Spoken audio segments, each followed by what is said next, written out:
किधर गया है? बुलाएं इसको।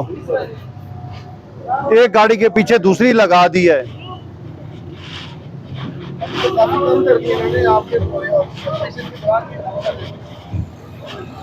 इसको बुलाएं भाई, किधर गया है? इसका कागज ले लें, फाइन दें इसको। ये रिक्शे वाला किधर है? इधर आए जी, ये सीट उठाएं, ये उधर गाड़ी में रखें। रोड के ऊपर रिक्शे खड़े हैं, गाड़ी ये आपका है? नहीं, रोड के ऊपर खड़ा है क्या? तो देख रहा है तो इसको तो साइड पे लगाए ना। आपने रक्षा इधर देखे बुजुर्गो, इसको रोड पे रक्षा खड़ा है तो दूसरे रिक्शे को देख रहा है। इसका काम बनता है ना, इसको साइड पे लगाए ना।